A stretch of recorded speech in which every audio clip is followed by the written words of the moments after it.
दिल्ली के मुख्यमंत्री आतिशी ने एलजी को चिट्ठी लिखी है और चिट्ठी के जरिए बस मार्शल्स की नियुक्ति की मांग की है। मुख्यमंत्री ने अपनी चिट्ठी में लिखा है कि 13 नवंबर को आपको हमने चिट्ठी लिखी है। इस खबर पर हम लौटेंगे, लेकिन उससे पहले आप विधायक नरेश बालियान से जुड़ी बड़ी खबर इस वक्त आ रही है। नरेश बालियान को 2 दिन के रिमांड पर पुलिस को सौंपा गया है।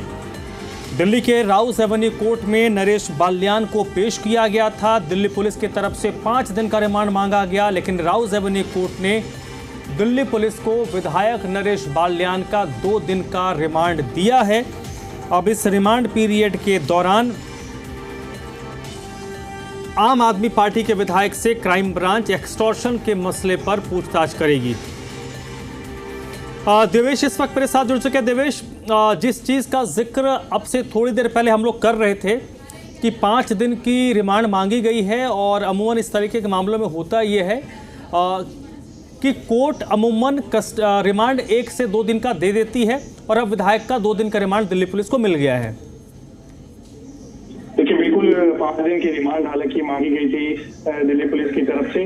2 दिन का क्योंकि फैसला सुरक्षित रखा था। उससे थोड़ी देर पहले जो है राउस एवेन्यू कोर्ट के जो जज हैं, दरअसल उन्होंने फैसला सुनाया। नरेश बालियान को ने 2 दिन की जो पुलिस रिमांड है दरअसल उस पर भेज दिया है। मजिस्ट्रेट दीपक कुमार ने पुलिस रिमांड जो मांगी गई थी 5 दिन की डिमांड की गई थी, लेकिन 5 दिन की रिमांड नहीं दी गई, 2 दिन की दी गई। दरअसल कल ही गिरफ्तारी की गई थी नरेश बालियान की, और ऐसे में पूछताछ की गई थी। कहा गया कि पूछताछ में नरेश बालियान दरअसल सहयोग नहीं कर रहे थे, जिसकी वजह से उनको गिरफ्तार करना पड़ा और पूछताछ करनी है। साथ ही साथ कोर्ट के अंदर दरअसल ये भी कहा कि जो नरेश बालियान ने उनकी आवाज के सैंपल लेने की जो अनुमति है दरअसल वो भी मांगी गई थी। अब ऐसे में 2 दिन की रिमांड दरअसल दिल्ली पुलिस को मिली है। 2 दिन की रिमांड में पुलिस जो है वो पूछताछ करेगी। वहीं कोर्ट ने ये भी कहा है कि 3 दिसंबर को नरेश बालियान को संबंधित कोर्ट में पेश करें दिल्ली पुलिस, यानी कि जो कोर्ट है वो दरअसल 2 दिन की रिमांड तो दी है, साथ ही साथ कल भी पेश करने के लिए कोर्ट में जो है पुलिस को कहा गया है। जी,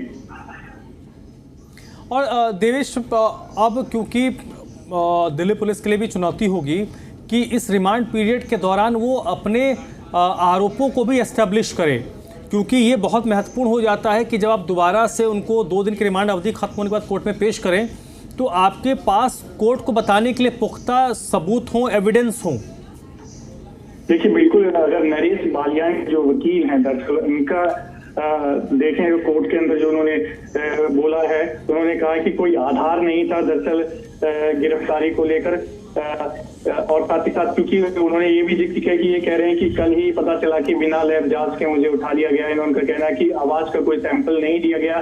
जो ऑडियो का दरअसल ये जिक्र कर रहे हैं वो काफी चाहूंगा कि पब्लिक डोमेन में है, और साथ ही साथ जो वकील है उन्होंने ये भी जिक्र किया कि जो कि गैंगस्टर है कपिल सांगवान की जरूरत ही नहीं है। कोर्ट के अंदर ये बात भी कही गई जो कि बड़ी बात है, और साथ ही साथ ये भी कहा गया कि क्योंकि अनुमति मांगी गई है, वो जांच करना चाहती है पुलिस, और भी उनकी आवाज के जो सैंपल है उनको जांचना चाहती है कि आप मैच कर रहा है वो सैंपल या नहीं।